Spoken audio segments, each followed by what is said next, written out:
En diferentes ocasiones hemos hablado como de, vamos a decir, estrategias para uno aprenderse cosas o memorizarla más fácil. Algo que podría servirle a ustedes es, miren, no siempre hay que aprenderse todo. O sea, no siempre hay que memorizarse todo, mejor dicho. Este es un claro ejemplo. Si tú tienes foregut, si tú tienes midgut y tú tienes hindgut, y todos son, y las tres partes son dependencias, o sea, son continuidad, dependencias de una de otra, pues si tú te aprendes la del medio, ya las otras se caen de la mata. Si tú sabes que midgut va desde duodeno hasta, como dije, las dos terceras partes del colon transverso, con el sencillo hecho de tú aprenderte desde dónde a dónde va midgut, ya los otros se caen, porque entonces de duodeno para arriba hasta esófago es foregut. De colon de los dos tercios hacia adelante del colon transverso hasta recto es hindgut. O sea, no es necesario aprendérselo, o sea, los tres de libro, sino que usted se aprende uno que está en el medio y ya lo divide, lo que está de ahí para arriba lo otro y lo que está de ahí para abajo lo otro, ya.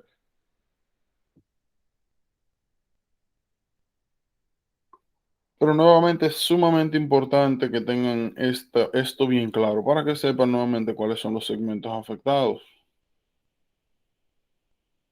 Bien, bien importante. Miren, congenital umbilical hernia. Las hernias en general se refieren a cuando el contenido de una cavidad protruye hacia afuera, regularmente por un weakness de la pared. Nosotros vamos a ver varios tipos de hernia. El primero es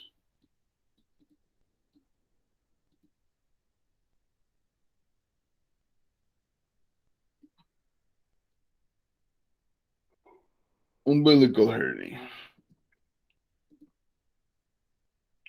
En umbilical hernia nosotros tenemos un weakness del anillo umbilical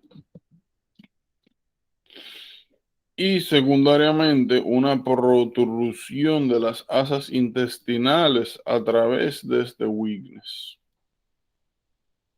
Oigan bien, cada vez que ustedes vean a un niño recién nacido que venga con umbilical hernia, lo primerito que ustedes tienen que hacer es chequear las glándulas tiroides.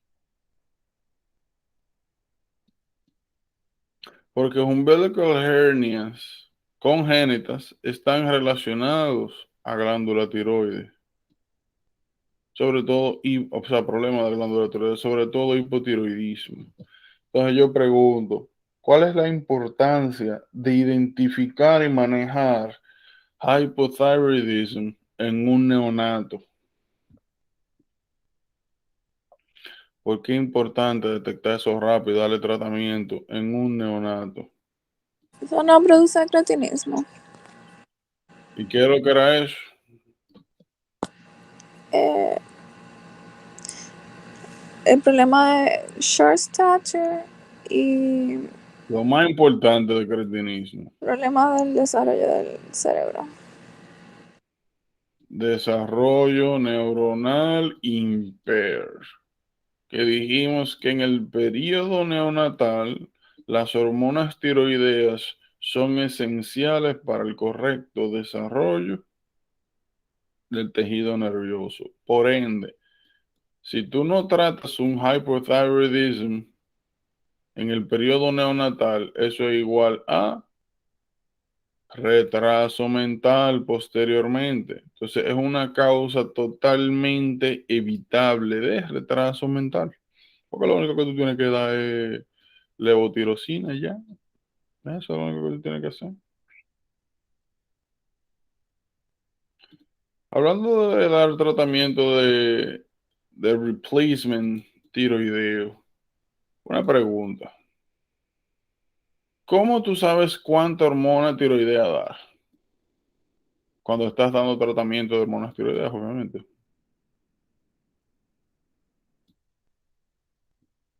¿Cómo sabemos qué dosis dar? ¿Cómo tú sabes cuándo tienen que dar más? ¿Cómo tú sabes cuándo tienen que dar menos? Y el fundamento, la respuesta de esta pregunta es fisiológico.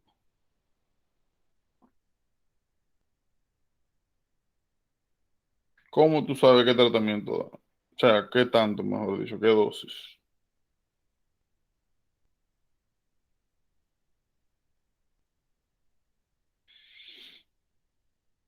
Mm,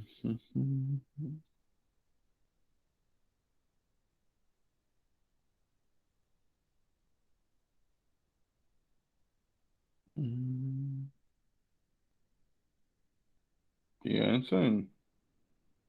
Si tú tuviese que elegir un criterio para definir la dosis de hormona tiroidea, ¿cuál sería? Y no es el peso, por si acaso.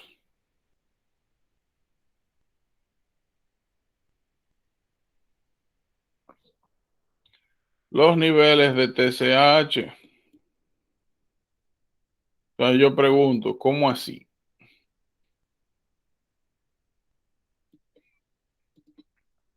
¿Cómo así?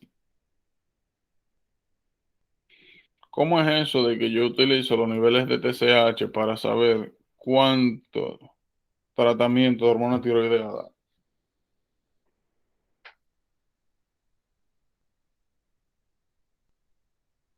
Por si acaso, o sea, es una pregunta que no está en el libro. O sea, es una pregunta de que de cosas que deben entender. Porque no se, o sea, cuando están disminuidos los niveles de T3, T4, no se nivelan TSH. Ok, entonces, repito, ¿cuál es cómo? Imagínate que tú tienes un tigre ahí y tú vas a comenzar a dar Thyroid Hormone Replacement Therapy. Tú comienzas a darle levotirosina. Tú comienzas a aumentar la dosis para ver cuánto que tú le vas a dar. ¿Cuándo tú decides pararte de aumentar la dosis?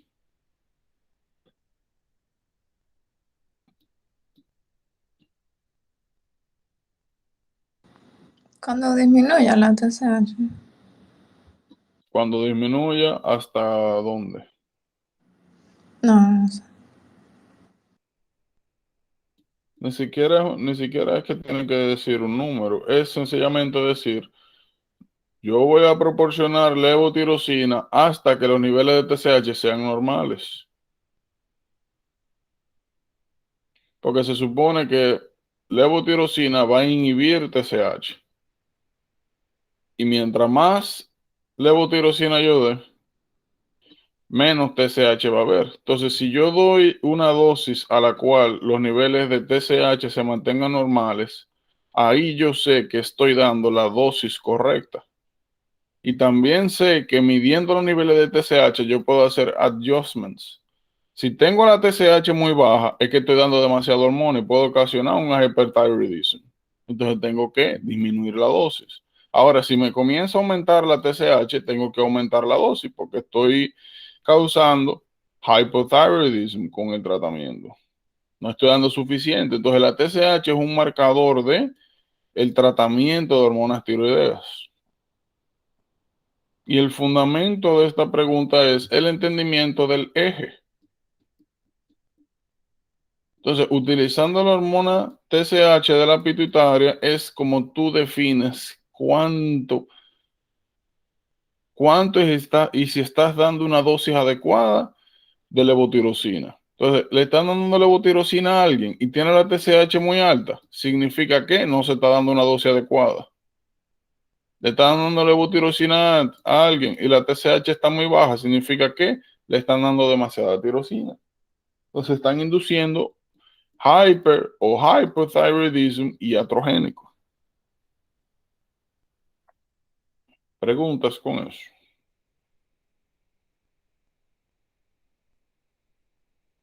No. Bien. Y eso pueden aplicarlo a cortisol también. Después medir los niveles de ACTH y da cortisol, dosis de cortisol, hasta que se regularicen los niveles de ACTH. Entonces, el eje nuevamente, por eso es que le insistí tanto cuando estábamos hablando de ello, los ejes son importantes, tienen utilidad, sirven para algo, no es solamente un concepto abstracto o un concepto teórico y ya, tienen utilidad. Entonces, ya ustedes saben, un muchachito con umbilical hernia, chequea tiroides de una vez.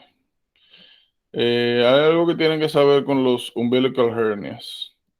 Siempre y cuando los defectos sean menores de 1.5 centímetros, regularmente no requieren ningún tipo de abordaje quirúrgico. Se arreglan solitos. Una de las características principales de todas las hernias es que cuando hay aumento de la presión intraabdominal, y eso pasa con las hernias inguinales, con las hernias inguinales directas e indirectas, hernias aquí umbilicales, hernias femorales, tienden a protruir, a aumentar de tamaño. Uno de los problemas con las hernias es que pueden encarcerarse. Encarcerar es que sale un pedazo de un segmento intestinal y donde está el defecto, las paredes, se comporta como una especie de válvula y no permite y estrangula, o sea, no permite la reducción de la hernia y puede causar estrangulación. Secundariamente, necrosis. Por ende, pueden considerarlo una emergencia quirúrgica.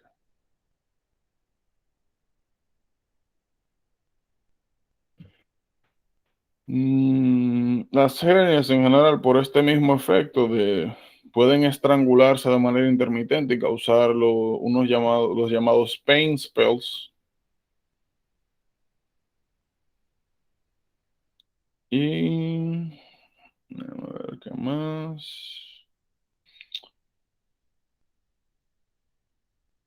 Mm, Está bien. Entonces eso es lo más importante. Oh, llegó un turista ahí. ¿Y ese turista? Buenos días, perrito. Llegó a saludar. Eh, sí, es importante. Acá.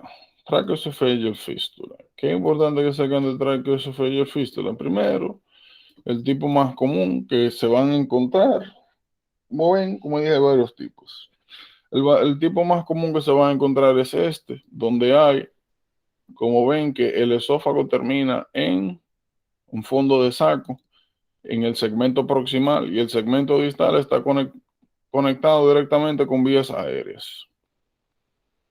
¿Qué es importante que sepan de esto? Bueno, que vamos a tener dos características principales. La primera, cada vez que usted ve a un neonato que luego de consumir comida, o sea, leche, minutos, horas después del feeding, vomita el contenido lácteo sin digerir, tienen que pensar en traqueoesofageo fístula, porque naturalmente toda la leche llega, se queda aquí, no tiene ningún sitio donde bajar y eventualmente se regurgita, se vomita. Como en este momento no ha tenido contacto con absolutamente nada más que con saliva, pues sale igualita, sale igualita. Y oigan bien, cada vez que usted tiene un neonato con vómito, lo más importante es saber cuáles son las características de ese vómito. El vómito le dice dónde está el problema, el color, las características. Les dice dónde está el problema. Leche no digerida, vómito en los primeros feeding, deshidratación, aunque se esté alimentando.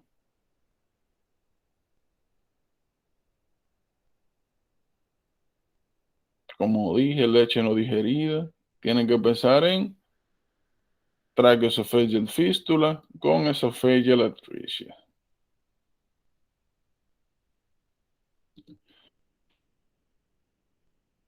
Hay varias maneras de comprobar esta malformación. Hay pruebas paraclínicas y hay pruebas clínicas.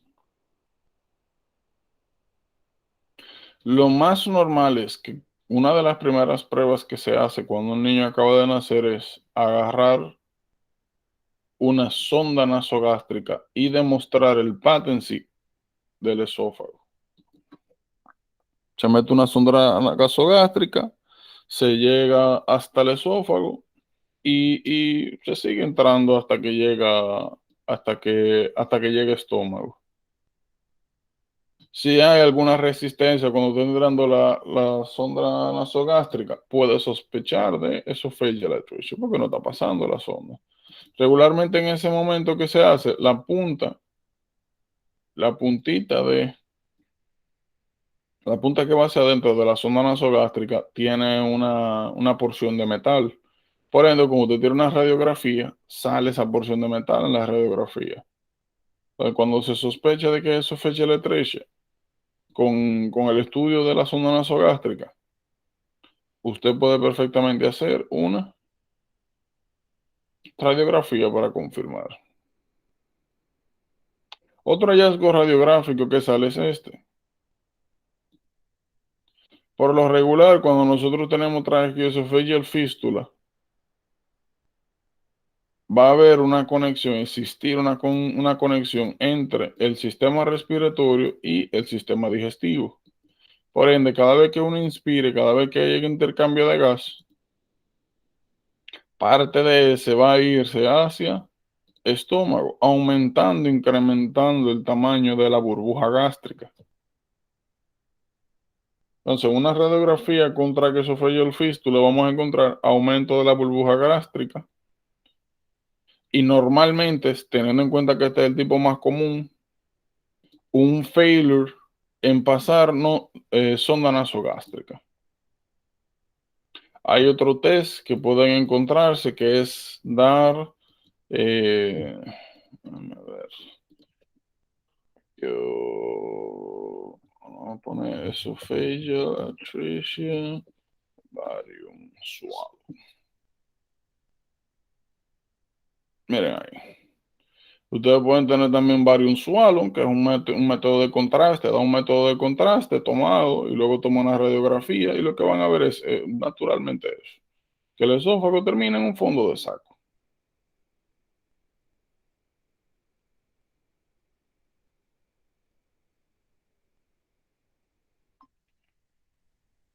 Aquí tenemos estenosis de una vez.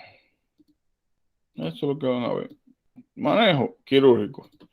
Problema, bueno, cuando ustedes tienen el tipo H, que es donde no hay atresia esofágica proximal, sino que sí hay el patency completo de la parte gástrica, o sea, gastrointestinal, está íntegra, pero sí, como quiera, existe una conexión entre GI y vías aéreas, pues ya ustedes pueden esperarse que uno de los problemas que se desarrolla en este tipo específico es no hay vómitos, pero sí hay broncoaspiración por leche.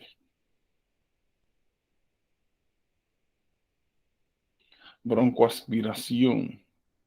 Una pregunta, Giordano. En la atresia esofágica, el tipo de cirugía, ¿cuál sería? O sea, O así mismo, corta y pega.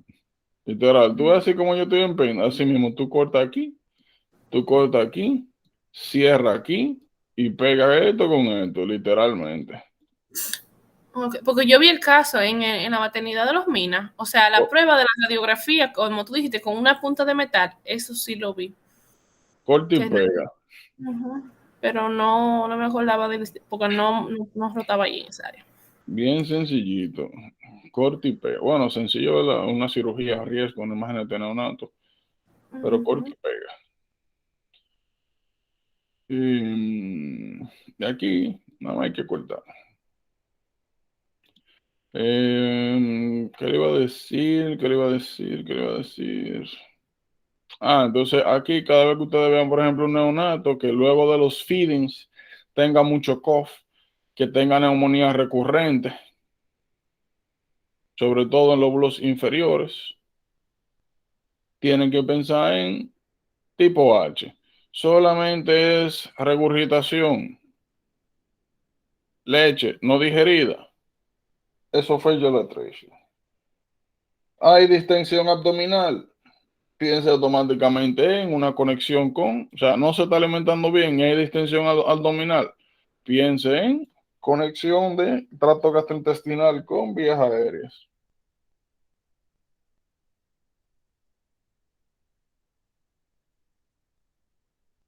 Miren acá.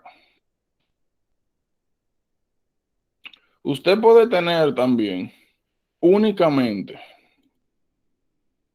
o estenosis, como ustedes ven acá. Estenosis, como pueden ver aquí, se refiere a la disminución por fibrosis o underdevelopment de un segmento, en este caso gastrointestinal. Usted puede tener estenosis de lo que sea. Puede tener así estenosis de tráquea, de cualquier segmento. Pero aquí estenosis esofágica. O puede tener atresia. Puede tener atresia. Sencillamente que el esófago termine en fondo de saco, que no exista una canalización directa con el segmento distal sin involvement traqueal.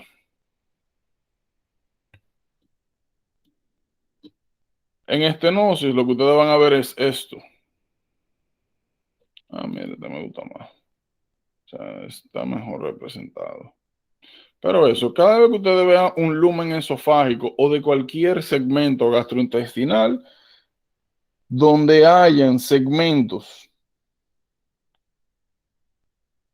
de estrecheces asociados a segmentos superiores e inferiores de dilatación, estenosis.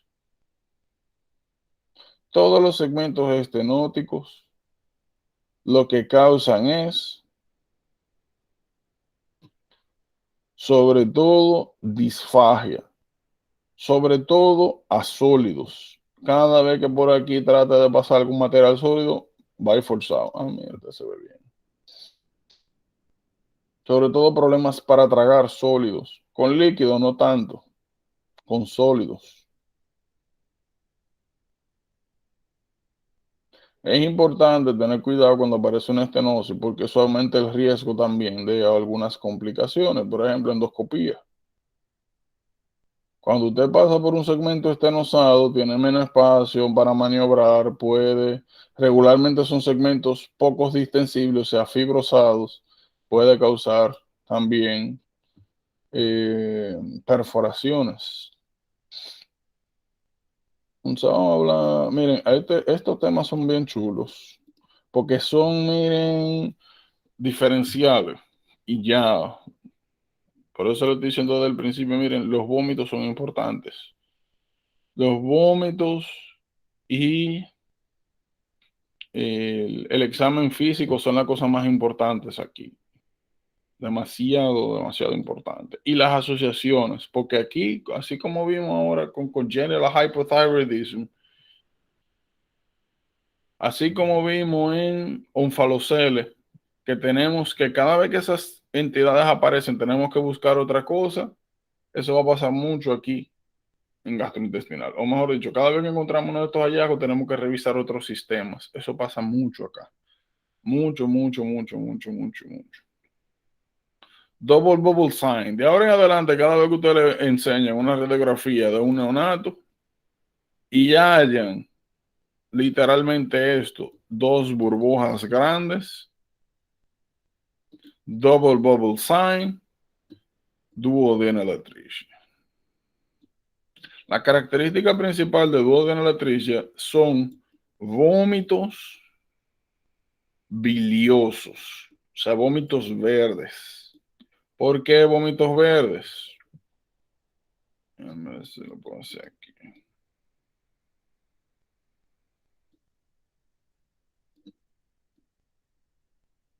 Bueno, está medio raro ese estómago, pero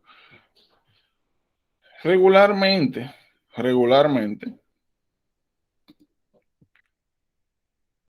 la estenosis, ya sea o por un proceso estenósico o atrésico per se, regularmente, cuando pasa en duodeno, regularmente pasa después de la segunda porción del duodeno, es decir, acá.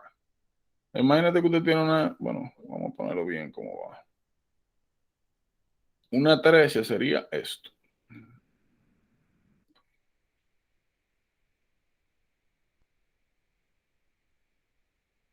Que el duodeno termina en fondo de saco. Lo de la comida baja por aquí. Se queda aquí, no va para parte. A medida que se acumula la comida aquí, se va distendiendo el segmento hasta que aumenta la presión intraluminal de tal forma que se devuelve el contenido y se regurgita, se vomita. ¿Cuál es el cuidado que hay que tener? Aquí ya en la segunda porción del duodeno, en la pared interna, están los conductos secretores de bilis. Entonces aquí se está acumulando comida digerida más bilis. Entonces los vómitos son contenido digerido más bilis, comida digerida más bilis, bilis verde. Entonces cada vez que le dicen un niño en los primeros días está vomitando bilioso, contenido digerido, duodenalatricia. Fíjense que aquí fue vómito, leche no digerida. Aquí es vómito bilioso, contenido digerido, ya pasó por estómago. En estómago tenemos caseína que digiere leche. Voy a poner como yogur. Bueno, de hecho, el yogur se hace así, es con caseína. Y de hecho, así fue que se descubrió el yogur, que utilizaban estómagos de animales para transportar leche. Y cuando llegaban al sitio, lo que salía era yogur. Caseína. Eso es bien importante. Asociaciones. Cada vez de ahora en adelante que usted vea o sepa, ya ustedes saben que está el triple y el cuádruple test, que está también, ¿cuál era el hallazgo de ultrasound que era sugestivo al síndrome de Down?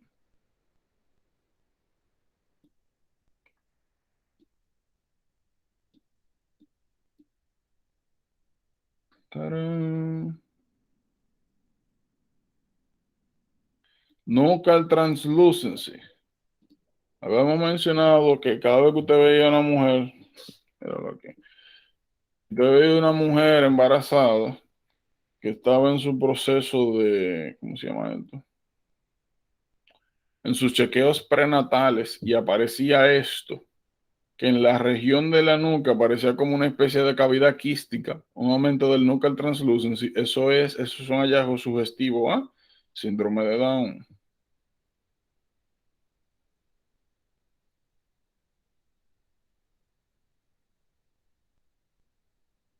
Beta HCG normal,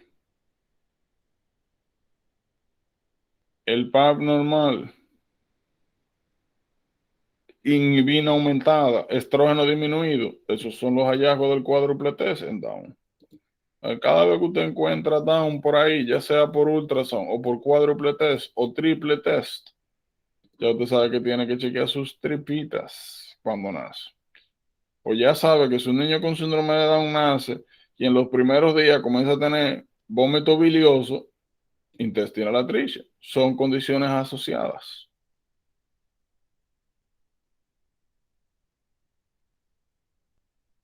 Repito, tienen que tener mucho cuidado con las condiciones asociadas gastrointestinales con otros síndromes.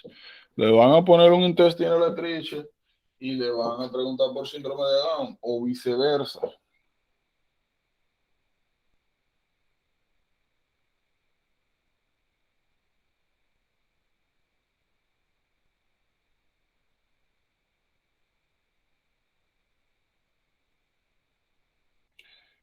Bien.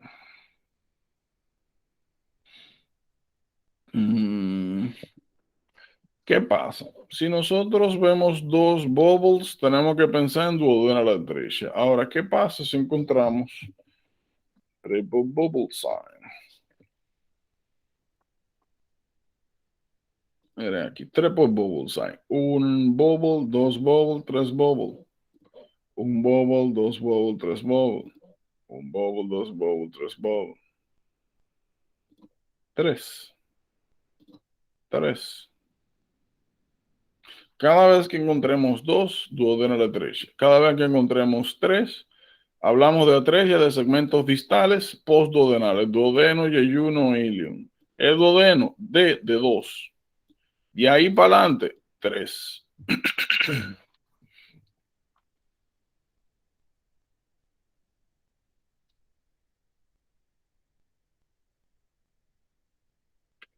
Tanto acá, en duodeno de atresia, como en cualquier segmento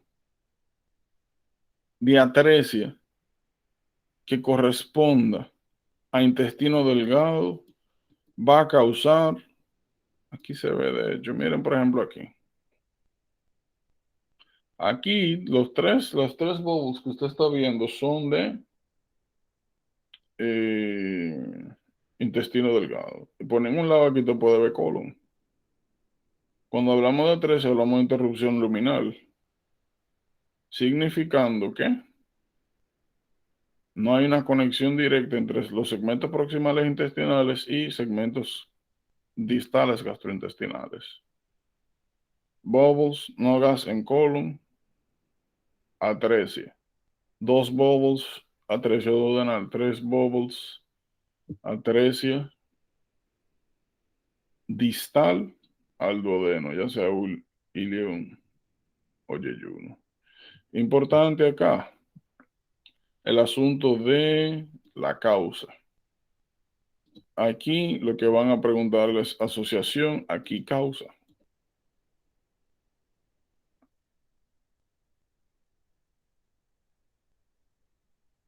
Bien importante.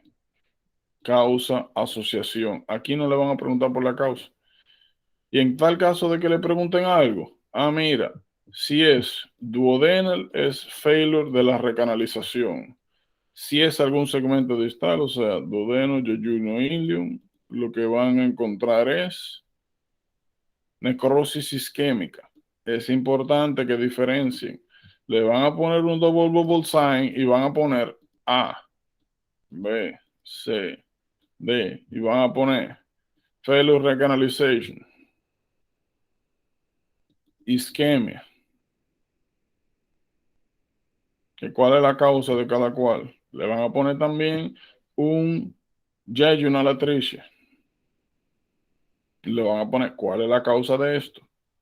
Le van a poner un double bubble sign o le van a poner un niño con vómito bilioso y le van a poner A, síndrome de Down, B, síndrome de Edwards, C, cystic fibrosis. Y aún no hemos visto cystic fibrosis ahora en gastrointestinal, pero vamos a encontrar meconium ileum. Van a poner D, Hirschsprung disease.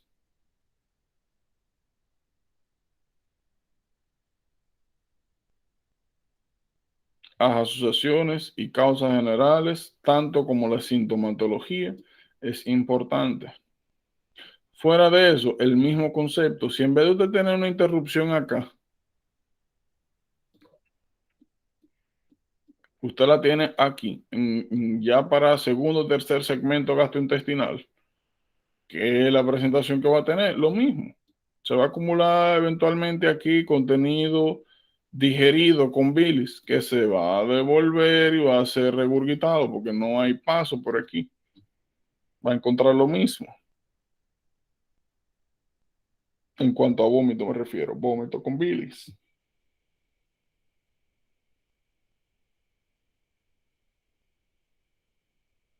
¿Por qué este asunto de vómito biloso es importante? Porque luego tenemos Hypertrophic Pyloric Stenosis, o PS, Pyloric Stenosis. La característica principal en Pyloric Stenosis van a ser dos. La primera, bueno, vamos a poner tres diferencias.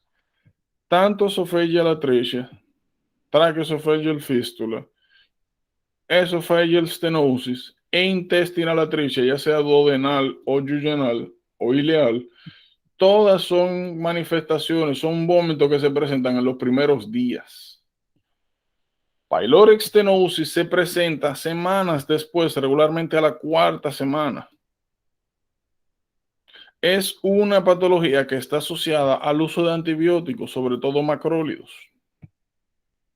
Y la característica principal del vómito es no bilioso. Aquí el problema, ustedes saben que el píloro es una válvula fisiológica que separa, aquí sería, que separa estómago con duodeno. Entonces, cuando usted tiene pyloric stenosis, es un engorrosamiento, es una hipertrofia de este músculo acá, que causa que el lumen disminuya.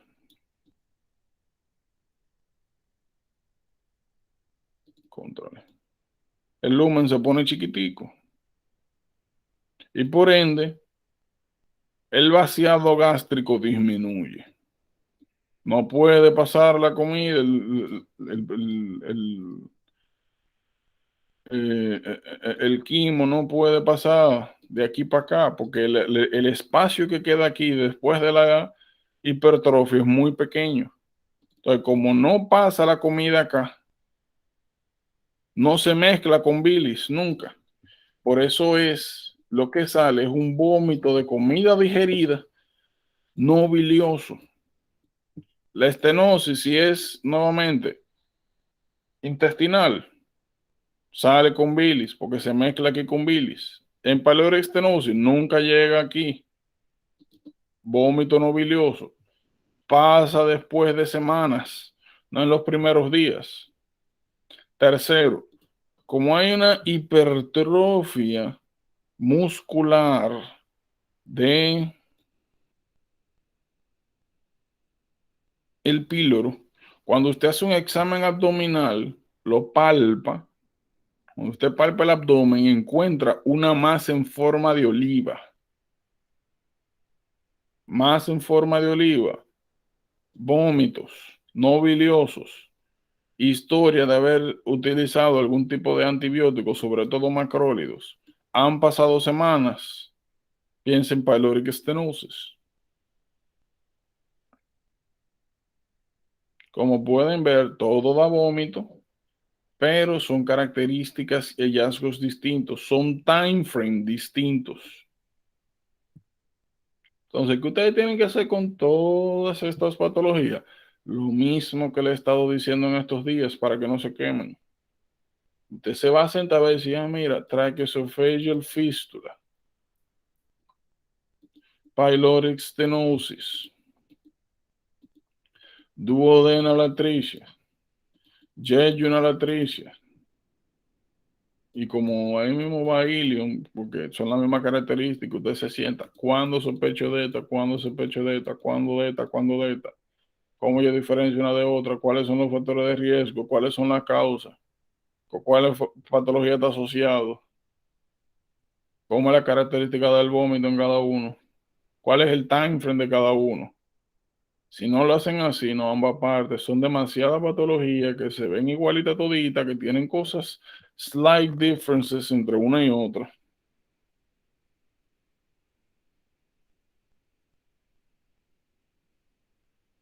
Y si no comienzan a organizar la información de esta manera, yo se lo digo muy claro, no van para ningún lado. No van para ningún lado porque no van a poder diferenciar de manera adecuada. Significa que se van a confundir mucho. Y confusión aquí, eso es como le he dicho, aunque usted la ponga buena, eso es asumir que usted la puso mal en el examen, si usted tiene alguna duda cuando llene una pregunta. Lo otro es que si no se muere por aquí, se va a morir con el tiempo, porque va a tener que pensar demasiado buscando la información en la cabeza. Si usted no la tiene la información ahí, es un minuto, recuerda, un minuto 15, 20, bueno, un minuto 30 realmente, pero en lo que usted cambia de pregunta, bla, bla, bla, bla, en lo que lee. Si usted no tiene esta información así en la cabeza, se va a morir con el tiempo. So, ténganle mucho respeto a los temas por sistema, como ustedes están viendo, son un reguero de patología, una al lado de otra, que nuevamente, por lo menos para a mi parecer, es muy chulo, muy interesante, porque tú puedes de verdad sentarte y como desarrollar un sense de diagnóstico diferencial y decía, mira, esto y esto y esto y esto, causas diferentes, relaciones diferentes, en esto tengo que pensar en esto, en esto, en esto, mira, aquí tengo que pensar en síndrome de Down, mira, aquí no tanto, mira, esto es necrosis, mira, esto es failure of recanalization, double bubble sign, triple bubble sign, y ahora vamos a ver aquí, eh, parece que es el donut sign, en pyloric stenosis, no, a ver, era el donut sign. Porque para mí era así que se llamaba. Ahí. Target o donut sign. Cuando usted hace un ultrasound y hay estenosis pilórica, eso es lo que usted ve. Míralo ahí. El signo del target o el signo del donut es lo mismo. Signo de la dona.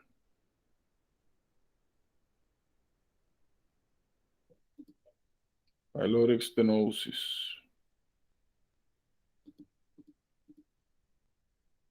Tienen que recordar siempre que es hipertrofia del músculo, que es una válvula funcional, no anatómica. Funcional significa que, que no hay una válvula real, sino que el músculo se contrae del píloro y cierra el lumen. Pero al fin y al cabo es músculo. Como mencioné, muy importante esto de el examen abdominal, encontrar una masa en forma de oliva. Cada vez que usted vea masa en forma de oliva, vómito no bilioso, un niño que se estaba alimentando bien sin ningún problema y semanas después, en el primer, segundo mes, comenzó con esto, de que tiene historia, de que tiene alguna infección, vía respiratoria, lo que sea, que le dieron de que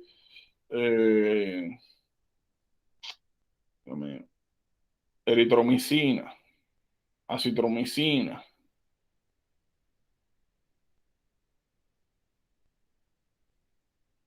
piense automáticamente para estenosis.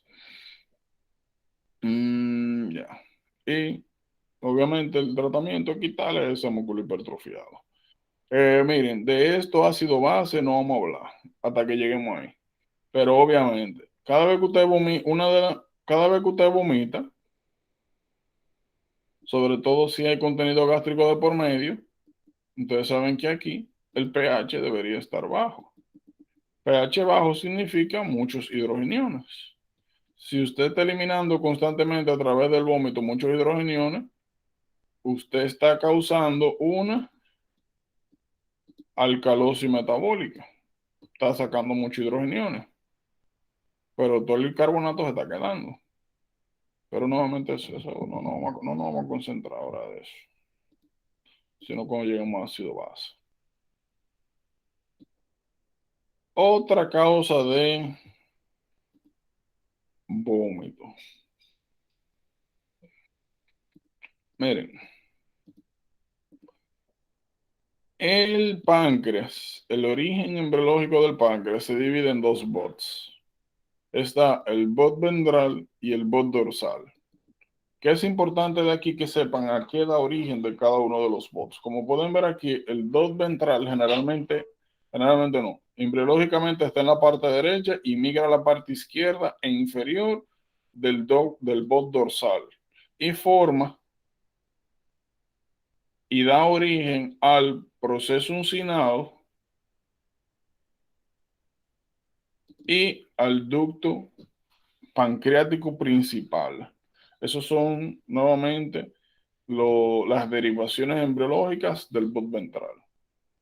¿Cuál es el detalle? El bot ventral en su proceso de migración hacia el lado izquierdo puede ocasionar algunos problemas. El primer problema es que cuando migre lo haga de manera errada y en vez de llegar directamente a donde debería y su acople a la glándula pancreática, que se ponga por arriba del duodeno. Literalmente así, causando el llamado páncreas anular. Ánulo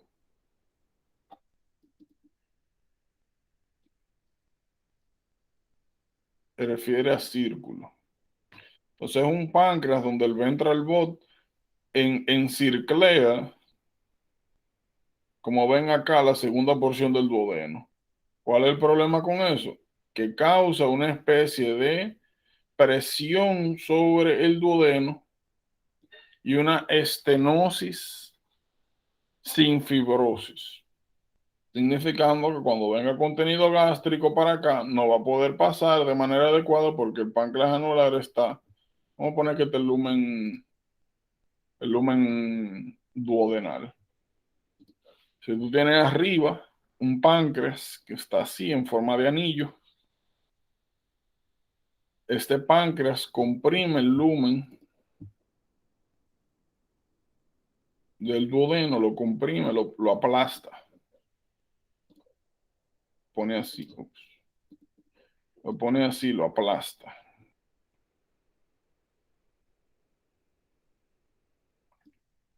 ¿Cuál es el detalle? Deja el lumen del duodeno bien pequeño, bien pobre, causa una estenosis. ¿Cuál es el problema? Que cuando la comida venga a pasar por aquí no va a poder. Entonces se va a quedar aquí, como si fuera una especie de duodenal stenosis. Lo único que el que habíamos visto allá arriba fue duodenal atresia y era por failure del recanalization. Aquí es ya un problema funcional. Pero al fin y al cabo, lo mismo. Está como la comida aquí, se devuelve para arriba, vómito.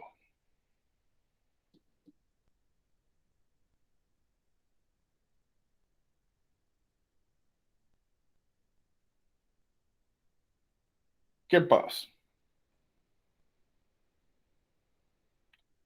Otro problemita que puede suceder es, déjame agarrar otra imagen, es que sencillamente nunca se peguen de nuevo. O sea, no haya migración del ventral bot, sino que se quede así. Dos tejidos pancreáticos, uno del lado derecho y uno del lado izquierdo, todo el mundo por su lado. Del lado izquierdo el dorsal, del lado derecho el ventral y ya. Que no migre. ¿Cuáles implicaciones tiene eso? Bueno, que perdemos el conducto pancreático principal en la mayor porción de masa pancreática. Y ya luego de eso no hay problema mayor. Lo único que en este caso aumenta el riesgo de pancreatitis. Ya, más nada, más nada. ¿Cuándo ustedes deben sospechar de quizá páncreas anular? Bueno, cuando ustedes tienen síntomas de obstrucción gastrointestinal, vómito bilioso, los estudios paraclínicos, ustedes hacen un barium swallow y dan patency total. O sea, no hay ningún tipo de interrupción gastrointestinal, pero ve que en la segunda porción del duodeno hay una especie de atrapamiento, hay estenosis. Ahí te puedes decir, ah, mira, podría haber un páncreas anular. Pero no es algo que vayan a ver eh, bien frecuente. Miren, esto que está aquí es bien importante. ¿Cómo lo van a hacer? Yo no sé, pero tienen que aprenderse los órganos retoperitoneales. ¿Por qué? Cada vez que usted tiene trauma abdominal, las lesiones se van a dividir entre retoperitoneales e intraperitoneales. Emily, una pregunta. Imagínate que alguien tiene un trauma abdominal. ¿Con cuáles hallazgos clínicos tú sospecharías de que podría haber una hemorragia interna?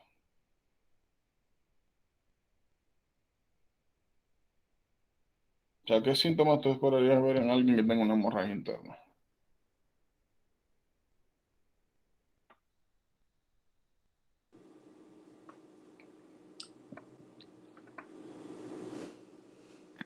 La presión baja, Ok, presión arterial baja, ¿qué más?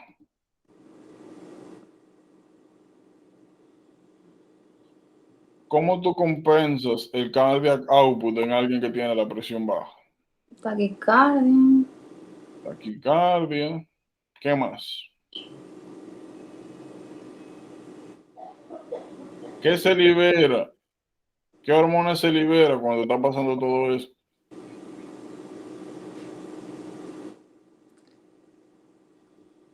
catecolamina. Catecolamina. ¿Qué efecto tiene la catecolamina en el sistema nervioso? Sobre todo periférico. Palidez, diaforesis.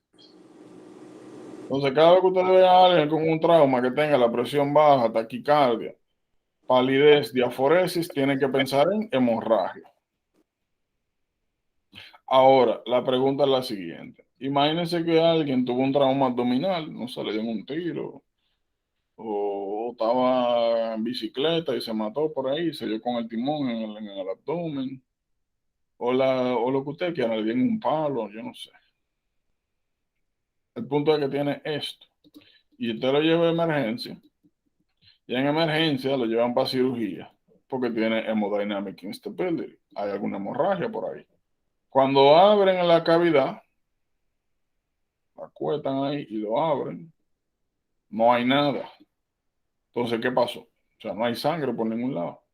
Y le chequean los brazos, no hay sangre. Le chequean todo, cavidad torácica y no hay sangre por ningún lado. Pero está teniendo esta sintomatología. Entonces, ¿dónde está el problema?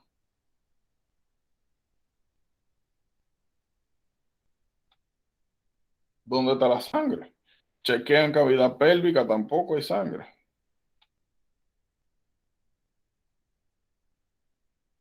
Pues este es posiblemente uno de los escenarios con los que se van a encontrar. Una gente que parece que tiene sintomatología de que se está desangrando, lo abren y no encuentran sangre por ningún lado. Pues la respuesta es espacio retoperitoneal. Uno de los problemas más grandes con el espacio retoperitoneal es que ahí una gente puede exsanguinarse. Esta área puede llenarse de sangre y pasar inadvertido.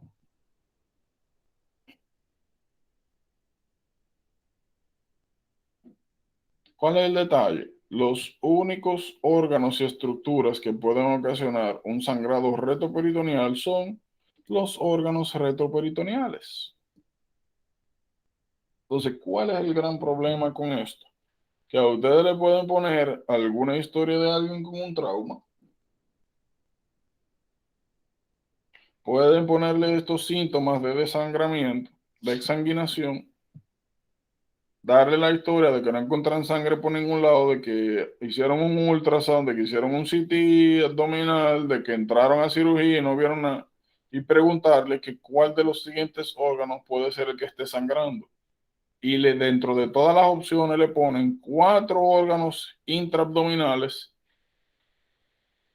y le ponen un órgano retroperitoneal. Y ya ustedes saben cuál es la respuesta. El cual sea que le pongan retroperitoneal.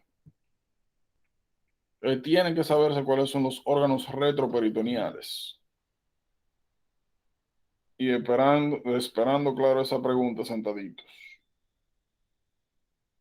Le ponen ahí hígado, yeyunio.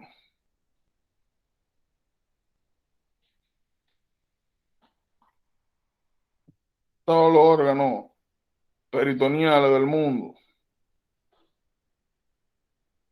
Y te ponen un solo reto peritoneal.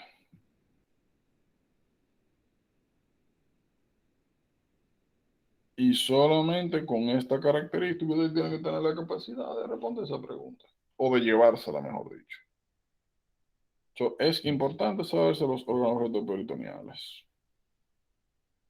Recuerden que con estas imágenes pueden hacer image occlusion. Miren, yo creo que de esto habíamos hablado cuando hablamos de circulación fetal, y era que tenían que tener el cuidado de que algunos remanentes, mira aquí, ligamento falciforme, un remanente del umbilical vein. Muchos de estos ligamentos conectan una estructura con otra, como pueden ver acá, y algunos de estos ligamentos llevan estructuras neurovasculares. Y otras de estas son remanentes embriológicos. Es importante que puedan identificar cada uno. Este cuadrito tienen que sabérselo de arriba abajo. ¿Qué lleva cada ligamento? ¿Qué órgano conecta cada ligamento? Hay algunos que tienen unos nombres bien... que tienen unos nombres bien distintivos y que y que llevan estructura que uno normalmente reconoce, se sabe. Esto tienen que sabérselo así también, de arriba abajo. Hablando del ligamento patoduodenal, miren, hay algo que se llama maniobra de Pringles, así como la papita. La maniobra de Pringles es bien importante porque le permite identificar cuando hay algún laceramiento hepático, ¿cuál es la fuente del sangrado? Miren, cuando nosotros tenemos daño, como les decía, algún tipo de trauma, sobre todo penetrante hepático, el sangrado puede provenir de las partes inferiores o partes superiores. En la parte superior, el sangrado puede venir de la vena cava inferior. Vamos a ponerlo así.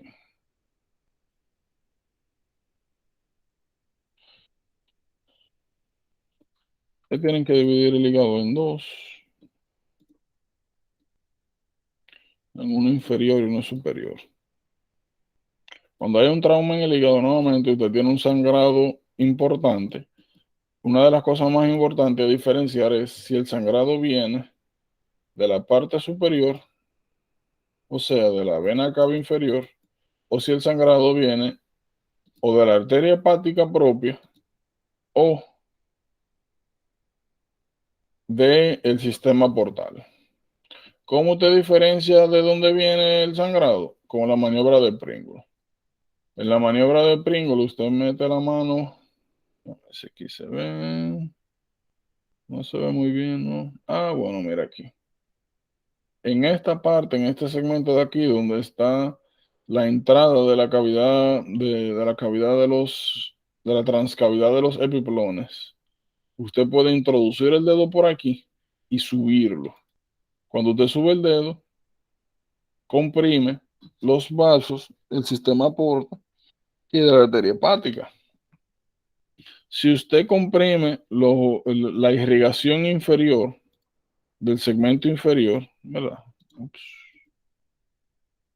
Si usted comprime estos vasos y deja de sangrar al paciente, significa que el daño está por aquí abajo.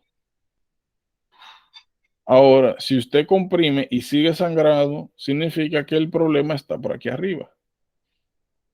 Un problema del segmento de drenaje de la vena cava inferior. La maniobra de Pringle permite esto, diferenciar dónde está el problema. Entonces, cada vez que ustedes vean a alguien que le dieron una puñalada, un tiro, un trauma importante, que está sangrando y cuando abren cavidad en hígado, maniobra de Pringle. Ligamento hepatoduodenal. Sirve nuevamente para diferenciar dónde está el problema, si arriba o abajo.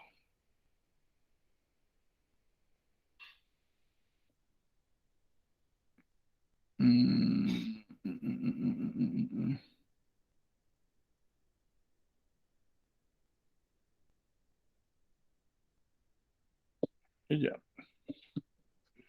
Ya las otras cosas que están aquí son más asuntos conceptuales que tienen que sabérselo así ya. Trato digestivo, miren. Aquí nosotros vamos a ver varias patologías donde las consideraciones histológicas son sumamente importantes. Nosotros habíamos mencionado algunas cositas, habíamos mencionado Meissner y Auerbach. ¿Ustedes recuerdan en qué patología fue que hablamos de estos tigres? Le voy a dar un hint. Hay una patología que causa megacolon, megaesófago y que estaba relacionado con estos señores de aquí. ¿Quién era ese? ¿Tú dices micro? Ajá. Ah, Trypanosoma cruzi. ¿Qué era lo que pasaba con Trypanosoma cruzi? Eso mismo, megacolon y mega. La explicación, muchachos. Vamos a matar hoy, dime. ¿Qué era lo que hacía Trypanosoma cruzi que causaba esto? No recuerdo, ¿no? Oh. Recuerda, molecular mimicry. Trypanosoma cruzi no le hacía nada a estos tigres. Era el sistema inmunológico. Hay proteínas en estos plexos nerviosos que se parecen a la que tiene el Trypanosoma cruzi. Entonces, cuando se monta la respuesta inmunitaria a Trypanosoma cruzi, sufren estos tigres también, pero es un efecto autoinmune. No tiene nada que ver con cruzi. Cruzi no viene aquí de barata esto, no, el sistema inmunológico. A través de molecular mimicry. ¿Qué otras patologías hemos visto donde se da el efecto de molecular mimicry? Strep pyogeny. Ajá, ¿quién más? Strep pyogeny. Ajá, ¿quién más? Ah, yo entendí que fue. No. Eh, cosa, este tipo. ¿Quién es? El que causa Guillain-Barré. Yo no sé, ¿no? Campylobacter jejuni. Campylobacter jejuni. ¿Cómo era que nosotros detectábamos a Campylobacter jejuni cuáles son sus cualidades microbiológicas? Gran negre. Ajá. ¿Y qué más? Faltan tres cosas. Voy a decir la otra. Bueno, dime. Ese tiene coma shape. No. No, ese vibrio. Que crece a temperatura de 42 grados Celsius. Lo otro no es coma, es S-shape, en forma de S. Y flagelos bipolares en los extremos. El que es coma shape es vibrio. Yo sabía que tenía una forma. No relaja, no me digas. Es importante, pero está bien, eso es paja. ¿Qué era lo que yo iba a hacer ahora? Y Pyogenes, ¿cómo era que lo veíamos ya que estamos hablando de eso? ¿Cuál es la característica microbiológica de Pyogenes? Gran positivo, ¿qué más?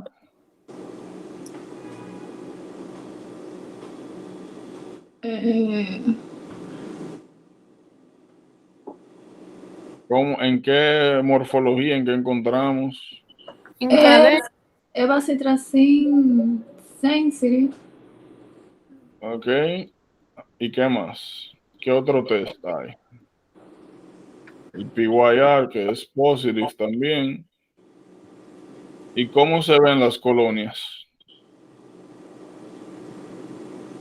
Microscópicamente hablando. En forma de cadenas. En chains, en algunas descripciones pueden encontrar que le dicen también forma de cruz. Forma de cruz.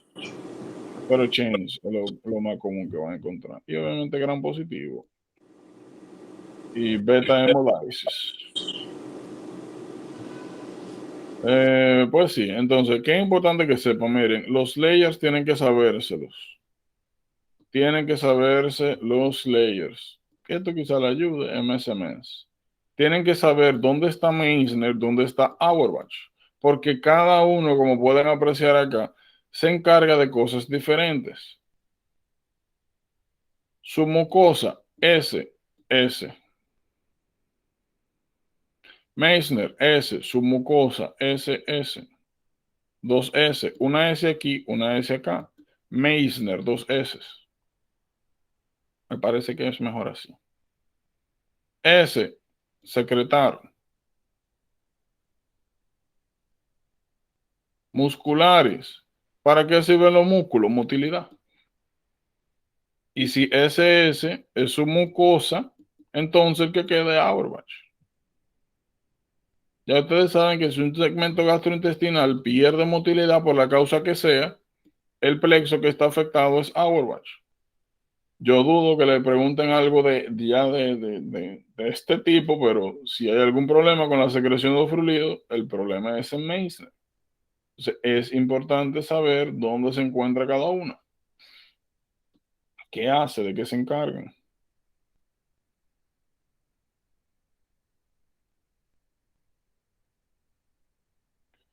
Miren, distribuidos en el sistema gastrointestinal completo, hay una serie de células llamadas células de Cajal. Las células de Cajal, considérenlo como si fueran neuronas, neuronas tiradas por ahí, distribuidas, diseminadas. ¿De qué se encargan las células de Cajal? Hay algo que se llama, Dios mío, movimiento migratorio mótil. El movimiento migratorio mótil es bien importante. Bien importante. Vamos a hablar ahora de eso. Pero ¿qué me interesa que aprecien acá? Las células de Cajal están distribuidas, como mencioné, en todo el sistema gastrointestinal. Ahora, al igual que las células de marcapaso cardíacas tienen un ritmo, las células de Cajal que se encuentran en duodeno se despolarizan más rápido que en la del ilium. Eso permite que haya un flujo de duodeno a ilium. Las que se encuentran en el estómago son las más lentas y eso permite un vaciado gástrico asimismo, lento, que le dé tiempo a esa comida a digerirse.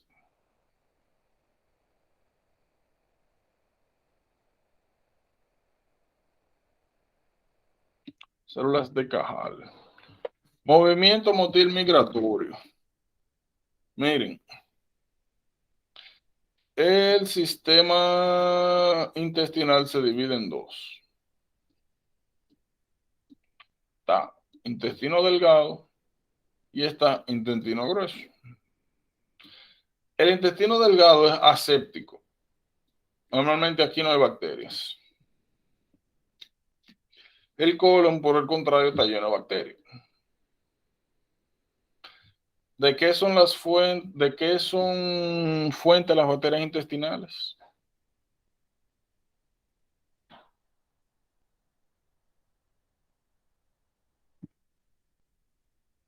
¿De qué son fuentes las bacterias intestinales?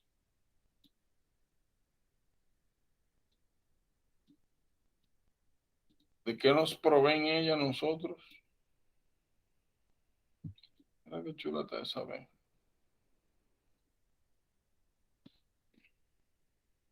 ¿Lo olvidó ya? No puede ser.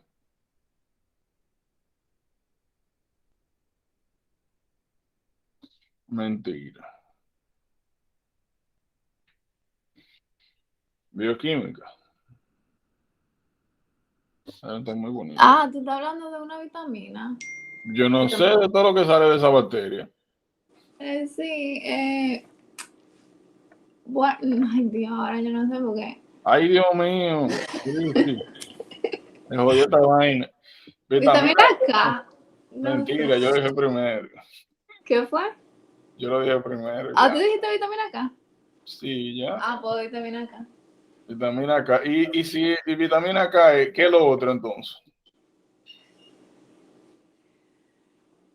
No, porque lo que pasa es que Ajá.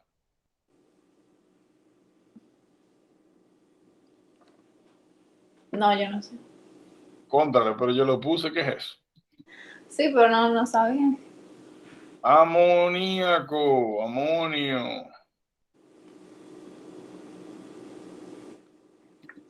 ¿Qué pasa si usted no le da vitamina K a un recién nacido? De hemorragia.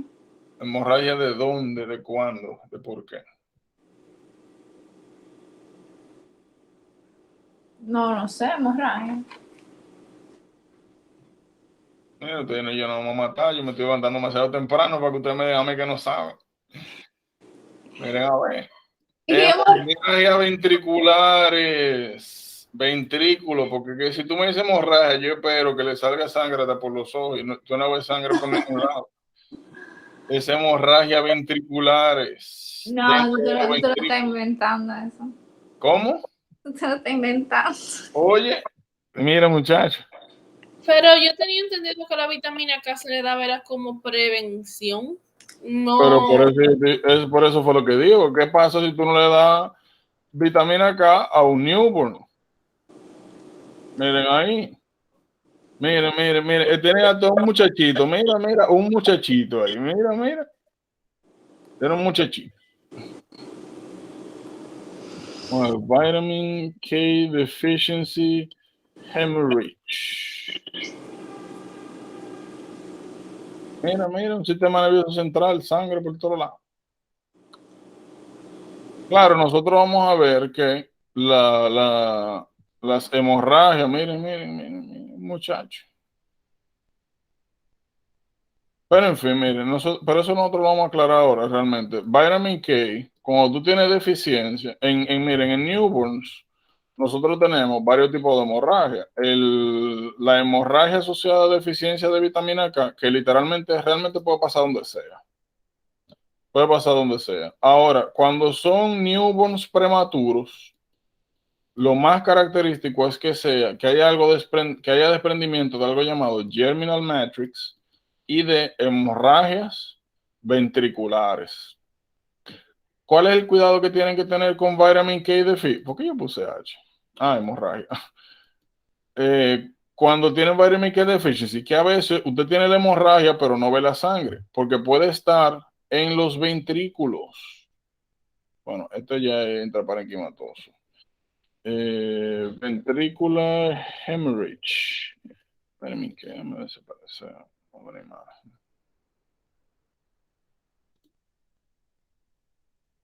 Mírenlo ahí.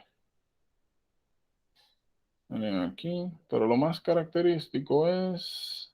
Miren aquí. ¿Ustedes están viendo eso? Ustedes tienen un ventrículo. Se tienen aquí los ventrículos y miren ahí, depósito de sangre. Cada vez que ustedes vean eso, tienen que pensar pueden considerar vitamin K deficiency, aunque lo más característico es cuando hay niños prematuros. Como le dije, algo llamado germinal matrix. Miren ahí, germinal matrix hemorrhage. Algo que se llama germinal matrix. Miren aquí, que es como una especie de lining cardiovascular que recubre los ventrículos en prematuro, entonces puede desprender y causar hemorragia. Pero nuevamente no se pueden descuidar porque en vitamin K deficiency también pueden tener esto. Nuevamente, vitamin K deficiency, usted puede tener hemorragia de donde sea, pero tiene que tener cuidado con esto. ¿Cuál es la manifestación que usted va a ver? Fontanela, lo van a ver bulge, no van a tener fiebre, van a tener alteraciones de la conciencia, como una meningitis sin fiebre, niño, en un recién nacido. Entonces, por si acaso. Otro, las bacterias colónicas son fuente importante de amoníaco. Recuerden cuando hablamos de encefalopatía hepática, de hiperamonimia, que por eso era que damos lactulosa, para controlar esta fuente. Pero en fin.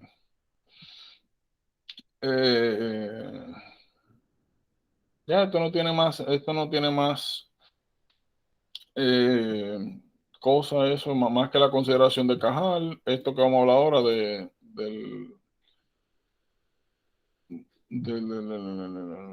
del complejo migratorio motil, es realmente así, el complejo migratorio motil. Entonces lo que le estaba comentando era que en el complejo migratorio motil que estaba dado por la célula de Cajal, lo que permitían es lo siguiente. Nosotros tenemos la válvula iliocecal que divide intestino delgado e intestino grueso. Esto aquí está lleno de bacterias. Esto aquí debería estar aséptico. Cuando usted tiene problemas con la motilidad del complejo migratorio mótil, o sea, algún problema con las células de Cajal, se pierde como esa peristalsia natural que va desde duodeno hasta recto. Y esa peristalsia, con tanto ese movimiento gastrointestinal, usted esté comiendo o no, es lo que permite mantener, conjunto con la válvula ileocecal, a las bacterias en el colon. Cuando usted pierde este movimiento, esta motilidad natural, las bacterias colónicas pueden subir y colonizar duodeno. Colonizar duodeno. Cada vez que usted ve a alguien con bloating, cada vez que usted ve a alguien con vitamin K elevado, con ácido fólico elevado, porque también producen ácido fólico, lo único que no, en condiciones normales no es mucho ácido fólico, pero cuando hay, esto se llama, Dios mío, Dios mío. Eso es overgrowth bacteria, bowel bacteria o intestinal bacteria overgrowth. Aumento de ácido fólico, aumento de vitamin K, deficiencia de B12. Eso es un overgrowth de bacterias intestinales. Secundario regularmente a insuficiencia de la válvula ileocecal y o de la pérdida del complejo migratorio motil por las células de Cajal. Lo vamos un poquito más adelante, pero para hacer la conexión. Miren, otra cosa. De vez en cuando ustedes se van a encontrar imágenes, se van a encontrar escenarios donde le van a poner un segmento gastrointestinal y con las características histológicas generales, usted tiene que tener la habilidad de saber en qué segmento gastrointestinal usted se encuentra. Primero, vamos a hablar de esófago. Miren, esófago se divide en 3 tercios. Está el tercio superior, tercio medio y tercio inferior. Está el primer tercio, entonces segundo tercio y este es el tercer tercio. Tercio superior, medio inferior.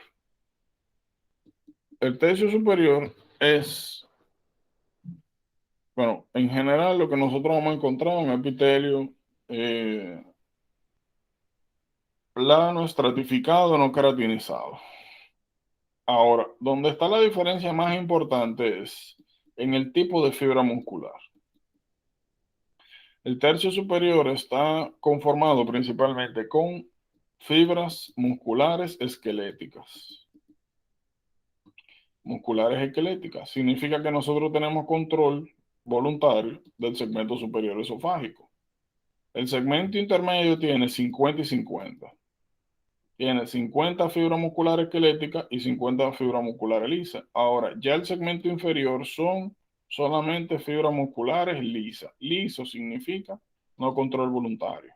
Usted no puede controlar sus esfínteres esofágicos, pero sí puede controlar el segmento superior, sobre todo el deglutir.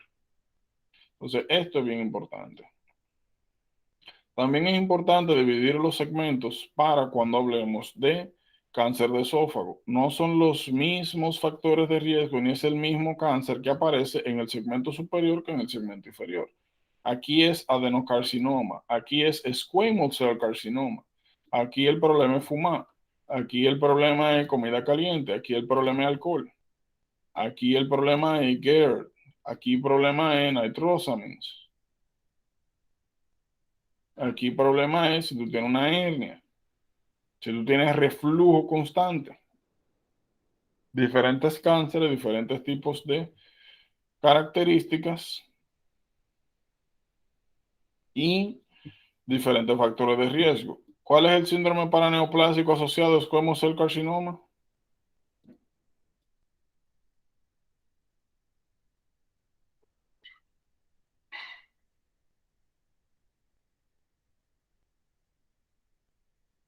¡Tarán! ACTH. No. Los secretores de ACTH son principalmente, dijimos, small lung cell carcinoma, cáncer de célula pequeña, y el otro es bronchogenic carcinoma, los dos son de pulmón. En squamous cell carcinoma mencionamos PTH related peptide, o sea, un hiperparatiroidismo relacionado a PTH related peptide. Dijimos que era una persona que desarrollaba hipercalcemia, que desarrollaba hipopotasemia. ¿Por qué que yo digo potasio? Fósforo. Siempre, Dios mío, que pienso en hey, hipercalcemia, hipofosfatemia y los niveles de PTH bajos. Busque squamous cell carcinoma. Porque dijimos que estos cánceres tenían la capacidad de secretar PTH-related peptide, que es un péptido que tiene la misma función de la PTH, pero que no es la PTH.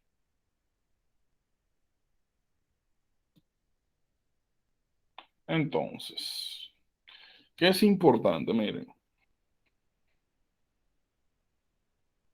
Mira qué desgraciado. Yo iba a comenzar por aquí, porque esta debería ser la primera imagen que debe salir. Brunner glands. Brunner glands, yo la mencioné ayer como, mírenlo aquí, Dios mío. Esta debería ser la primera imagen. Glándulas de Brunner. Miren acá.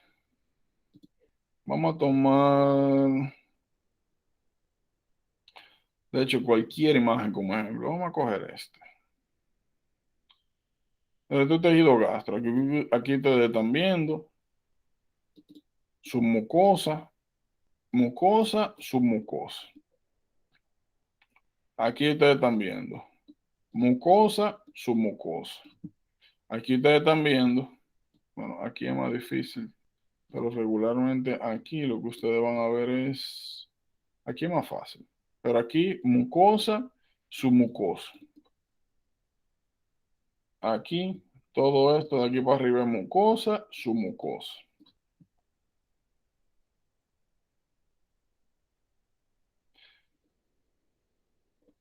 Y aquí lo mismo, mucosa, submucosa. Fíjense, en todos los slides, ya lo dividimos ahí en mucosa, submucosa. Vamos a acercarlo un poco. Mírala ahí, mucosa, submucosa, mucosa, aquí nada más se ve mucosa. Mucosa, submucosa, mucosa, submucosa. Ups. Mucosa, submucosa. Miren este patrón que ven acá. Es un patrón glandular. Por eso que yo, con toda la confianza del mundo, puedo decir, esto es mucosa, es un patrón glandular. Miren, esto que ustedes están viendo aquí son glándulas. Por eso que yo puedo decir, todo esto es mucosa. Aquí no hay representado su mucosa. Todo eso es mucosa. Patrón glandular. Miren acá, patrón glandular. Por debajo de la glándula su mucosa. Debería haber, aunque eso es glándula también. Eso es glándula, eso es glándula.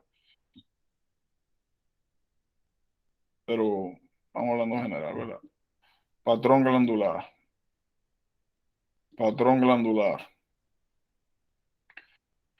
En ninguno de estos slides, cuando nosotros vemos su mucosa, que lo que vemos es como tejido conectivo denso, un reguero de células, todos esos punticos negros, dijimos que eran linfocitos. Aquí estamos viendo tejido linfoide, pero en ninguno nosotros vemos esto que está acá. Tú tienes aquí en la mucosa tejido glandular y tienes en la submucosa, miren aquí la muscular y mucosal, dividiendo la mucosa de la submucosa. En ningún tejido tú ves esto, que es tejido glandular en la submucosa. Esto fue lo que le mencioné ayer, que le dije, mira, las glándulas de Brunner son aquellas que son estimuladas por secretina y se encargan de secretar bicarbonato para contrarrestar el pH ácido del producto de digestión gástrica. Cada vez que ustedes vean un slide y vean submucosa y vean que dentro de la submucosa hay tejido glandular, glándula de Brunner, le están enseñando duodeno.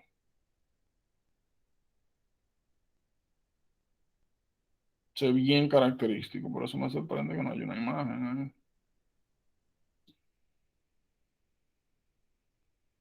¿Qué sucede? Cada uno de estos segmentos tiene características. Tiene características. Fíjense. Miren aquí, estamos viendo mucosa. Y aquí su mucosa con tejido linfoide. Estas son las placas de Peyer, que aparecen solamente en ilium terminal. Cada vez que usted vea una mucosa y tejido linfoide asociado, miren acá, eso parece que. ¿Qué parece eso?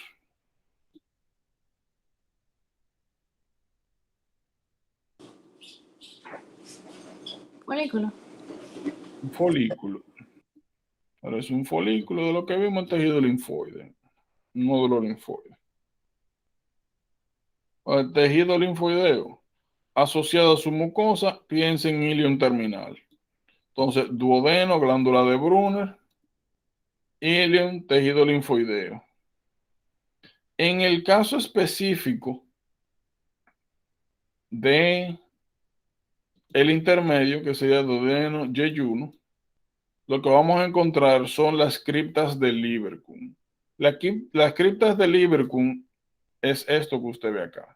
Usted va a ver una mucosa prominente y entre papilas mucosas ustedes van a encontrar estos espacios llamados criptas.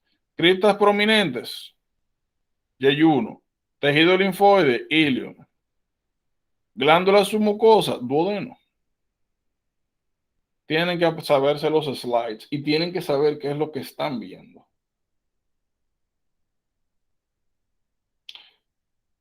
No me gusta mucho cómo está aquí colon. La característica principal que van a ver en colon es esto. Miren aquí, esta. Ustedes pueden encontrar criptas que son menos prominentes, pero lo más importante va a ser esto. Ustedes tienen una cantidad exagerada de células caliciformes, células secretoras de moco.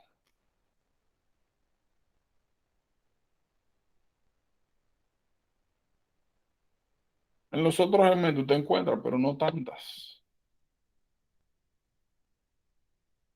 No encuentra.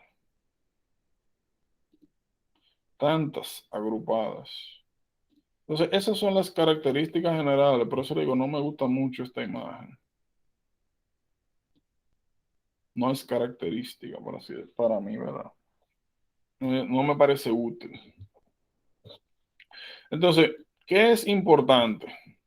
Como le mencioné, cada vez que ustedes vean un slide gastrointestinal, tienen que identificar dónde usted está. Para mí, la manera más fácil de diferenciar gástrico de todos los otros es si yo no encuentro ninguna de estas características, estoy frente a gástrico. Ya. ¿Por qué yo digo eso? Porque por lo menos para mí, ¿verdad? Que yo no soy histólogo, mentira del diablo, que yo me voy a poner a ver, que, mira, eso es una oxíntica, es una eosinofílica, mire, te vasofílica. Uno no está pendiente de esa vaina. Yo realmente me guío de gastrointestinal, que son los que tienen todo, cada segmento, como mencionamos, tiene sus características. No veo nada de eso. Gástrico. ¿Veo alguna de estas características? Estoy viendo cripta, estoy viendo muchas glándulas caliciformes. Colon. Glándula de Brunner, duodeno. Tejido linfoide, ilium. Es importante que se sepan así, nuevamente, las características. Mira, chequecita. No sé, mañana vamos a hablar de estos. Mira, esto es importante. Por cirrosis. Me verá algo.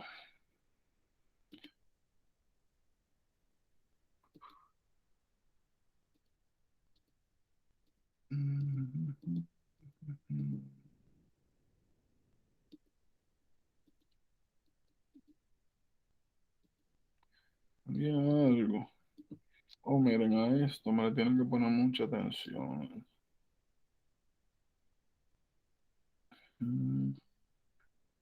Aquí vamos a ver Meckel, por fin. Ok, miren. Está bien, está bien. Ya tengo cáncer. Está bien. Miren, como les he comentado hasta ahora,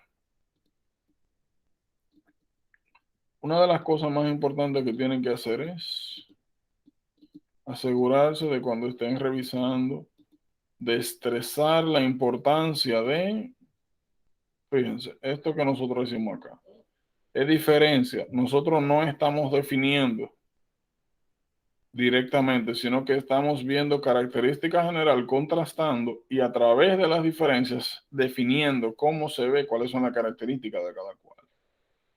Para mí, esa es la mejor manera de aprenderse las cosas, porque es que ya usted está haciendo todo el trabajo. Ya usted sabe qué es, ya usted sabe cómo diferenciar.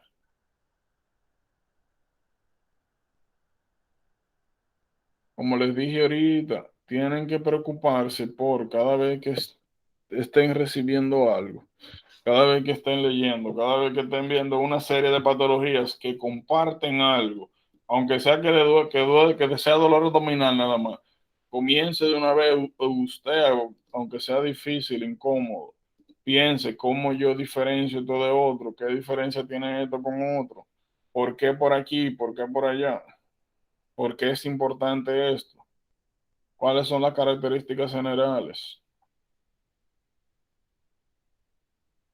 con qué otra patología esto se me puede mezclar. Como siempre, ¿verdad? Yo les voy a ir ayudando en esa parte, pero tienen que forzarse a intentar hacerlo. Lo otro, recuérdense, por ejemplo, ahorita que vimos los diferentes tipos de malformaciones congénitas, como le dije, siéntese y comience a sacar por sintomatología, por hallazgo, por etiología, diferencia, que nuevamente son los escenarios con los cuales usted se va a encontrar. Y por eso me gusta hacerlo así, que lo implementen a su forma de estudio, porque literalmente eso es lo que ustedes van a hacer con las preguntas. Ustedes van a poner, duodena la atresia, Ve, Jejunal, Ilia, la 13. No hemos visto Hirschsprung, como dije, no hemos visto cystic fibrosis, pero lo vamos a ver. Traqueosofía y el fístula, le van a poner estos diferenciales. Y como ven, desde el vómito hasta los hallazgos radiológicos, es lo que le permite hacer el diferencial de uno de otro. Y es el beneficio de estas cosas. Como me imagino que se han dado cuenta, tanto a la exposición que han tenido con las preguntas y demás, que difícilmente le preguntan de que, mira, ¿qué es esto? Siempre es una característica alterna. Y en las descripciones, o sea, en las preguntas, me imagino que se han dado cuenta que ponen mucha información, como hemos hablado, una que es muchas veces no muy importante, otra que es muy importante, y que lo que le da importancia a esa información es que le permite a usted diferenciar entre las diferentes opciones que le dan. Entonces, obviamente ya identificar es un trabajo extra, pero cuando usted tiene el orden, cuando usted tiene las nociones, cuando tiene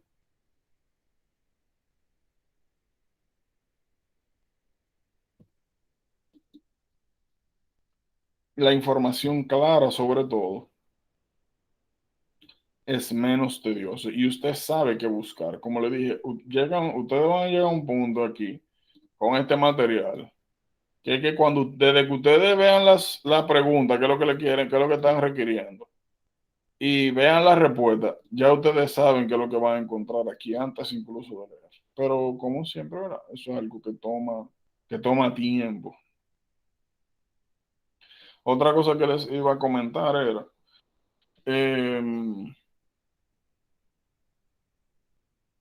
el sábado no puedo, pero el domingo a la tarde tengo una sesión de 2 a 4. Ya antes de ahí o después de ahí, ustedes son las que saben, porque este viernes es que, mire, mañana, diablo, coño. Mañana tengo que ir para la República Dominicana, que el sábado el examen este. Eh, y ya, después de ese examen salgo de esta vaina, Dios mío, ya salgo de todo esto, Jesucarito. Pero en fin. Lo otro que le iba a decir era, también me gustaría, para mí una de las cosas más importantes en el proceso, por lo menos ¿verdad? De mi parte, es feedback. A mí me interesa bastante que ustedes constantemente me estén evaluando. Me interesa mucho. Cada vez que ustedes vean algo, como les he dicho en varias ocasiones, que deseen intentar, que creen que se ajusta mejor a su sistema de estudio, que quieran implementar, qué sé yo, o algo que consideren que podemos mejorar, cambiar, lo que sea, para mí es importante que adrecen esas cosas de la manera más abierta posible. Por la sencilla razón de, como hemos hablado en otras circunstancias, lo más importante en este proceso son ustedes, porque ya yo salí de esto. Ya yo literalmente yo salí de esto. Por ende, a quien más beneficia este proceso, naturalmente, es a ustedes. Y como les he dicho, mientras más personalicen su proceso, pues mejor provecho van a tener. Por eso, como siempre, los invito a cualquier recomendación, cualquier lo que sea, de lo que sea, o sea, abren, digan, como ustedes ven, yo trato de estar arriba de ustedes, de preguntarles que cómo van y demás. También ustedes comuníquense, que yo siempre le voy a responder. Cada vez que usted se encuentre con algo, cada vez que tenga una pregunta, cada vez que esté leyendo algo y se encuentre perdido, o como hemos hablado también con alguna que otra pregunta, que la revisen y como que no, eh, abran la boca para que nuevamente le saquen el mejor provecho posible a esto y como mencioné, mientras más personalizado, mientras más se ajuste a usted el proceso, pues naturalmente mejor. Yo obviamente tomo una guía general de acuerdo pues a las herramientas que me han brindado, a las cosas que he visto que me han ayudado más y que han ayudado más a otros grupos. Como vieron, compartí ayer